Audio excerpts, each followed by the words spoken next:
get up, move around, get the blood circulating. Talk to the person next to you, see how they're doing.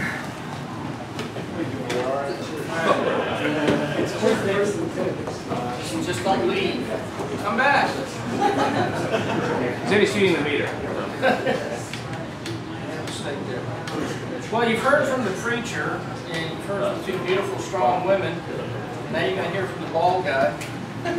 So it's tough to follow this because they've said a lot of the things I normally say. I don't usually, when I go to Republican committee meetings or Tea Party meetings, I'm not usually following other speakers.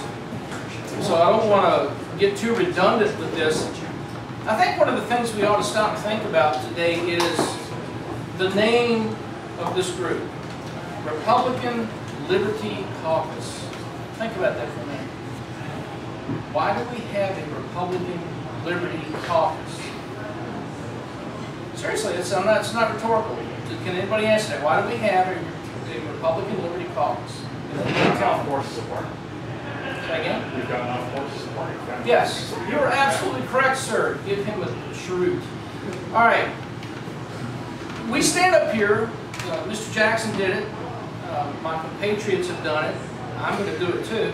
And we talk about the evil that is Barack Obama and his administration. And rightly so. We should talk about it.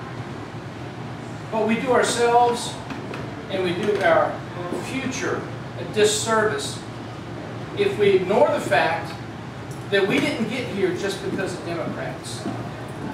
Okay? We're not in this mess just because Democrats love big government and they like to spend money and they like to control every aspect of our lives. We're in this mess because far too many of our Republican brethren have done it too. They spend money like there's no tomorrow. At the same time they're complaining about social welfare programs being unconstitutional and unsustainable, they don't have a problem with, for instance, renewing the charter for the Export-Import Bank, which is nothing more than corporate welfare. Well, guess who voted for that? Eric Cantor. In fact, he worked in a bipartisan fashion with Steny Hoyer to get that done. Well, let me ask you folks, when it comes to the Constitution, and I have read it, and I do understand it, are you willing to compromise on your liberties? Now, if Robert Kenyon and I want to discuss where we're going to go to eat after this, and he wants to go eat Italian, and I want to go eat Chinese, but we settle on Mexican, that's a compromise I'm willing to live with. But if we're going to talk about, well, should the federal government be spending $146 million more of your money to bail out businesses that can't run themselves properly, are you willing to compromise on that? Or do you want someone representing you who's going to compromise on that? Because every time we have one of these little compromises, oh, it's only 146 million, oh, it's only 5 billion, oh, it's only 55 billion. It adds up. And it, not only do the figures add up, but the attitude of, well, I know it's not constitutional, but it's really not that big a deal. We'll fix it later. Folks, we're in this mess because people have ignored the Constitution. Now, I've never been in the military like Karen has. I never swore that oath. But I can tell you this. As a man who's been married for over 30 years, who swore an oath in front of a bunch of witnesses to be faithful to his wife, I think oaths do mean something. And if you say it, you ought to mean it. And if I raise my hand and swear to uphold and defend the Constitution, you have my word that that's exactly what I'm going to do. Now, Karen spoke for a minute about the Republican creed. One of the problems I have, I got angry with the Republican Party years ago. You probably know in 2010 I ran as an independent. A lot of people ask me, well, why'd you leave the party? I've always voted Republican. Why are you doing this independent thing? And it's exactly because the party quit doing what it said it was supposed to do. And I got to the point where I felt like, well, who do I trust? Who do I believe in? If your house is broken into and somebody steals your TV, who do you call? The police. Police. Don't you call the police to make a report? Because you trust the police. The police are going to find out who did it. They're going to get your TV back, or at the very least, we're going to prosecute the guy that stole it. Well, after the police officer's through writing the report, before he leaves, he takes your stereo with him. Well, now who do you call? You've called the person you trusted to do the right thing and help you fix this problem, and he's screwing you too. So who do you trust? Well, after the last election, I had a lot of people email me and call me and say, Floyd, we really wish you'd come back to the party. We think your best chance of beating Canters in the primary, and we'd like to support you. Because I didn't get a lot of support last time from Republicans because that split the vote argument. I know you've all heard it. If I vote for you, the Democrat will get elected. Okay. The fact is, my campaign manager and I and some other folks sat down and we talked about it. But yeah, okay, this is the best way to go about it. Because ultimately, the bottom line to all this is, we have to get rid of these people who don't seem to mind undermining the Constitution. Whether they have a D next to their name or an R next to their name is completely irrelevant to me. What is relevant is what do they vote on. And if they prove to me that they don't care a whit about the Constitution, then they need to go. And we need to start paying attention to who they are, even in our own party, and hold them accountable. Well, how do you do that, Floyd? How do you hold someone accountable? I heard so many people last time, well, you know, Eric Cantor's reelected. We're going to hold his feet to the fire. We're going to make him do what he said. He's a young gun now. He's seen the error of his ways. He's got it. He gets it now. But who'd you vote for?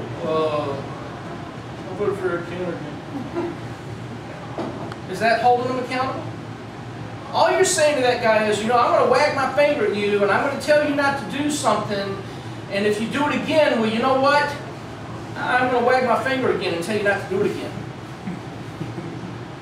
How's that fixing anything? We've got to send a message. Look at the three of us. You get the three of us from Central Virginia in Congress and think of the changes that can be made. Three liberty-conscious candidates who actually care about the Constitution. Three people who are not going to be pushed around and bullied. I've had people ask me, well, Floyd, you know, the party establishment is going to try to intimidate you. They're going to tell you what they expect you to do. Well, you know what? I've refereed ice hockey for 15 years. There's not a word or a name you can call me or a thing you can... I've had pucks shot at me. You're not going to do anything to intimidate me. It's just not going to happen. So when I get to Washington, D.C., it's going to be about our agenda, not their agenda. The Republican creed says that the fiscal responsibility and budgetary restraints must be exercised at all levels of government. That's our creed. TARP. We just talked a minute ago about Obama's stimulus plan and how he's trying to spend more government money to stimulate the economy. It's TARP by a different name. It's the same thing. Your tax dollars bailing out businesses in the private sector who don't know how to run their business. I've been a business owner. My family and I, right out of high school, I went into the family grocery business. We owned 3 stores at one time. So I know how to run a business. I know how to do a payroll. And I know that there are times when you have to cut expenditures to stay afloat. The only difference between my budget and the budget in Washington, D.C. is the number of zeros. It's the same principles. They try to tell us, oh, it's entirely too complicated. You little peons out in flyover country can't possibly comprehend the subtleties of the budgetary process. Yeah, I can. It's real simple. You're spending $50 billion, you're taking in $40 billion. It don't work. You gotta stop doing it. PEPFAR, President's Emergency Plan for AIDS Relief. Anybody remember that one under George Bush? Cantor voted for it twice. $55 billion of your tax dollars going to Africa so they can fight AIDS over there. Now, I'm sure we all agree that AIDS is a scourge and that people should be educated about it and those who have it should be helped. Is there anything in our Constitution that you're aware of that authorizes our federal government to do that with our tax dollars? $55 billion. It's not chump change. My opponent has raised the debt ceiling 8 times. The most recent one was last August under Barack Obama. He raised it $2.1 trillion. Now, there was supposed to be $2.4 trillion in cuts to offset that. Has anybody seen them? Anybody know where they are? I've got people doing research for me. I do research on my own. I can't find them. If you can tell me where these $2.4 trillion in cuts are coming from, I would really like to know. And of course, I just mentioned a minute ago that the Export-Import Bank charter has been extended yet again. So he's shown that he doesn't have a problem with spending money as long as he gets the okay from the party hierarchy. Is that the way it's supposed to work? Did he swear an oath to the Republican Party, or did he swear an oath to the Constitution? Because I'll tell you right now, and you can videotape it, you can record it, whatever you want to do. When I raise my hand and swear that oath, if the Republican Party expects me to do something contrary to that oath, I'm going to tell them to go pound sand. It's not going to happen. The federal government must preserve individual liberty by observing constitutional limitations, another part of our creed.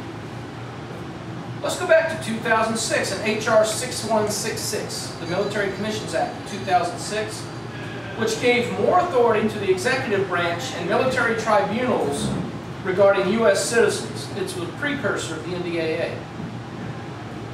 Now, Congress has abdicated its responsibilities under our Constitution by giving all these powers to the President and having all these czars that we don't even vote for and they're unaccountable to us.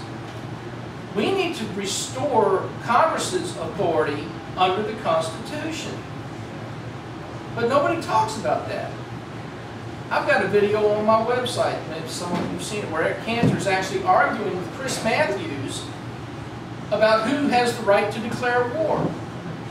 And Eric Cantor actually stands there and argues with Matthews and a Democrat congressman saying it's the President's responsibility to decide when we go to war. Really? This guy's representing me and he doesn't even understand that the Constitution says it's Congress's responsibility. We've talked about NDAA and what an abomination that is. So say goodbye to your 4th, 5th, and 6th Amendment rights. You can be detained on the street. Now people say, well, Floyd, that's about terrorists and terrorism. And we don't have to worry about that. We're just regular American citizens. They're not going to come lock us up. Really? Do you own a gun? Well, you know. You retired military? No. Guess what? Our Department of Homeland Security has decided that you are a potential terrorist. What an insult.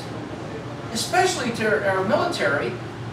Anybody returning from overseas from combat duty is considered a risk to be a potential terrorist. Anybody who signed that bill and voted for it should be slapped upside their head for being that stupid and that arrogant and being that insulting to our military. H.R. 347, Federal Restricted Buildings and Grounds Improvement Act of 2011. That sounds pretty innocuous, doesn't it? I mean, it's Restricted Buildings and Grounds Improvement Act. We're just looking to improve some federal grounds, that's all. We're going to plant some grass here, trim the hedges. No, what it says is, if you go to protest something in Washington, D.C., how many of you have done that? How many of us have been to Washington to protest the bill that was coming up, whatever the reason? If the person that you are protesting is speaking and you are out there with a sign, Obama sucks, Eric Cantor needs to go, and the Secret Service is protecting that individual at this particular event, guess what? It's a felony offense if the Secret Service decides you don't have a right to protest that day. You need to leave.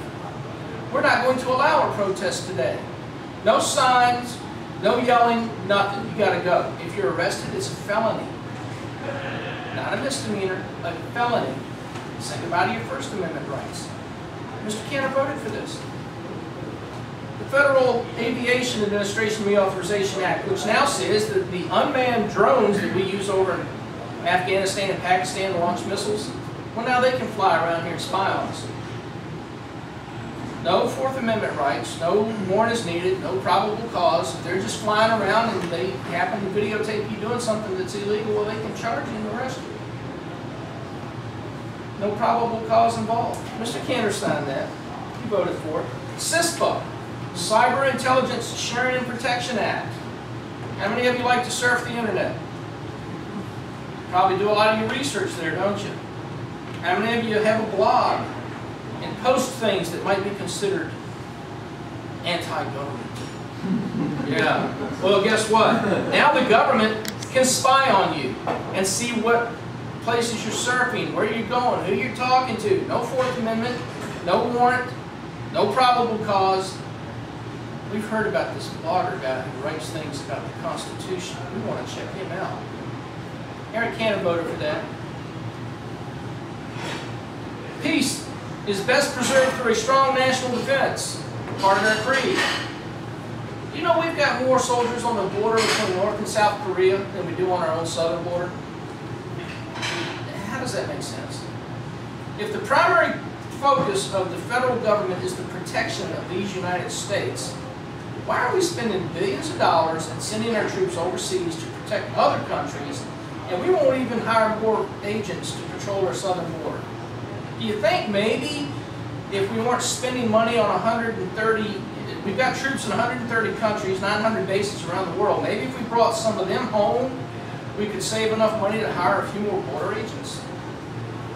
Just a thought, you know, something we might want to consider. When it comes to saving money, we hear people talk about getting our fiscal house in order often. How would we do that? We need to stop spending.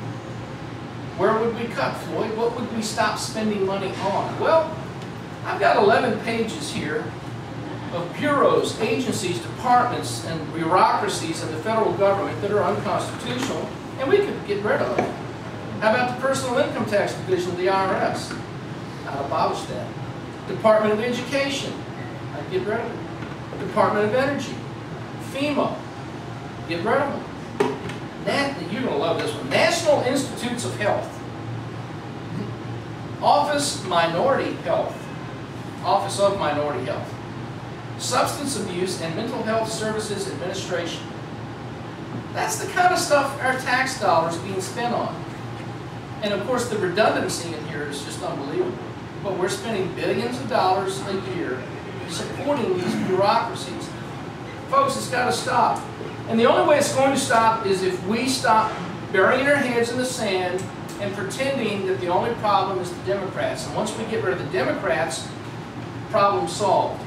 We've got to look for Republicans who respect and revere the Constitution and who will support their oath to uphold that document.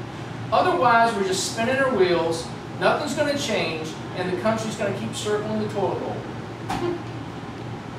We have got to stop. And I'm asking you to help me to help you restore the Constitution. June 12th, we have a chance to make a difference. I want you to, if you decide you want to support me, and I certainly hope you will, I want you to talk to your friends, your neighbors, your family. Tell them, June 12th, you got to get out and vote. No excuses. I don't care if it's raining. I don't care if it's hot. I don't care if you have to stand in line for 45 minutes. This is too important to make excuses. We talk about it every election cycle. We need to make some changes. We need to get good people in there. We need to get regular citizens back in Washington and restore some common sense. Well, now's your chance to do it. You got two great choices over here. I hope you agree that I'm a good choice. And if we get people like us up there working together, we can make some serious changes.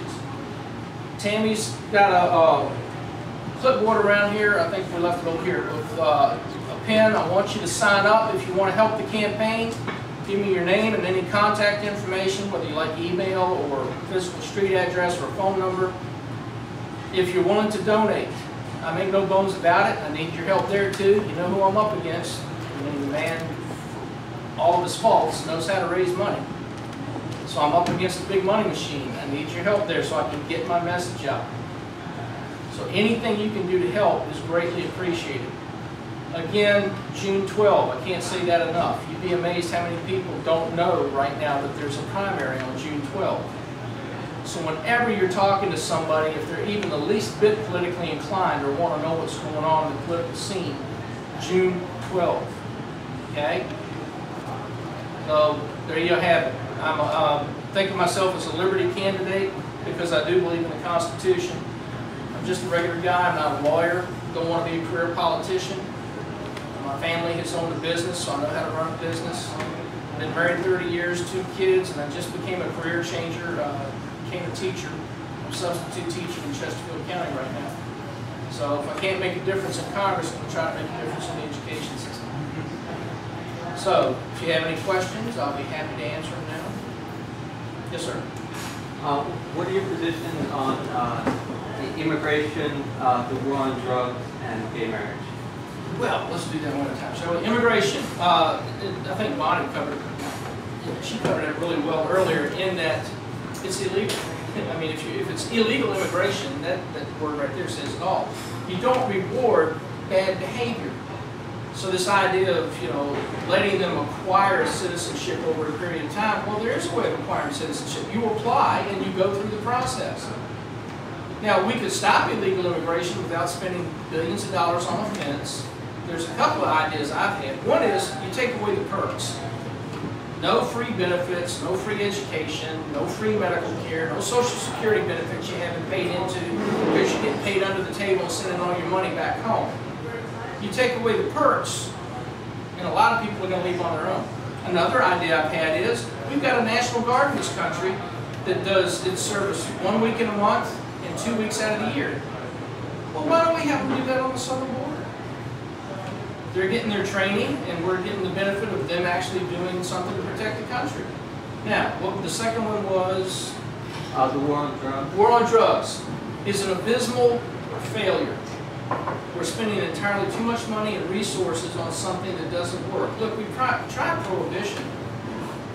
It didn't work.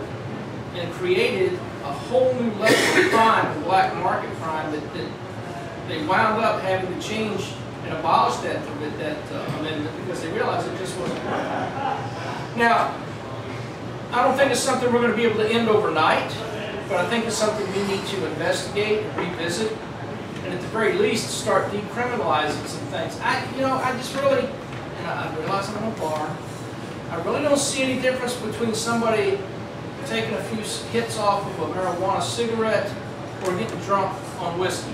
You're still impaired. You still had your mind altered somewhat, whether it's alcohol or something else doing it. I don't care what it is. If we're going to start putting people in jail for 5 and 10 years at a time because they had a marijuana cigarette in their possession, or we're going to let a guy with a bottle of Jack Daniels go walk down the street, how does that make any sense to anybody? It doesn't to me, and you should know, I'm not going to pull a Bill Clinton and go, I did not inhale. I swear, I didn't try. That's good. We got it in Congress. I did not have sexual relations with that woman.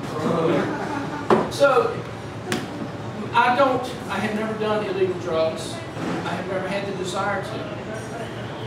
Okay? And I'll look you in the face and tell you that I don't smoke cigarettes. I've never had the desire to. Alright? It's just, that's who I am. I know people who have, and I usually try not to hang around those people. It's just not something I do in my personal life. But the lives that we're destroying over something as innocuous as a marijuana cigarette in your possession. I'm not talking a big bag of stuff you're selling on the street. I'm just talking personal use stuff. We've got people serving prison time for that. And I think it's time we revisit that subject with the idea of decriminalizing some of this stuff. And last was gay marriage. Now, I know these are issues we're hearing a lot about in the news lately, and frankly, these are things that I realize we have to talk about at some point. I do not see them as being the major issues that we need to deal with right now, because frankly, if we don't get the economy fixed and get it fixed soon, we'll be arguing about these things in the bread line. So we better get our priorities straight and start working on the economy first and foremost. Marriage, biologically, theologically, and traditionally, is a man and a woman. I do not like political correctness. I hate changing the language. Stop redefining the argument. That's what marriage is, a man and a woman. Now, having said that, if two adult males want to live together as a couple, as Jefferson said, and I'm paraphrasing, it neither breaks my leg nor picks my pocket. It doesn't hurt me in any way, shape, or form. I really don't care. You can call it a civil union, you can call it whatever name you choose. What two consenting adults do is their business. Okay? Now, if we get rid of the current tax code, it becomes a moot point. Number one, the government shouldn't be involved in who gets married and who doesn't anyway. At least I don't believe it should. I think that's for the church and for the communities to decide. So there's part of the problem right there. The government's involved. And when people say, well, the government should do X, Y, and Z, I would challenge you to tell me anything the government does well. Anything they do efficiently or anything they do that promotes our liberties. I would challenge you to tell me what it is. So I think we need to stop arguing about these, what I call peripheral issues right now, and decide what the big issue is that needs to be fixed. And that is a return to the Constitution and get our fiscal house in order.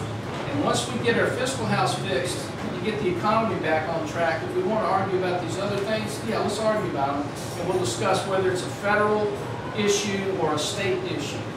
But again, when it comes to gay marriage, it's not an issue that bothers me that much, except for changing the language. I don't want to change what the word marriage means. Anything else? Well, thank you very much. Thank you. Appreciate it.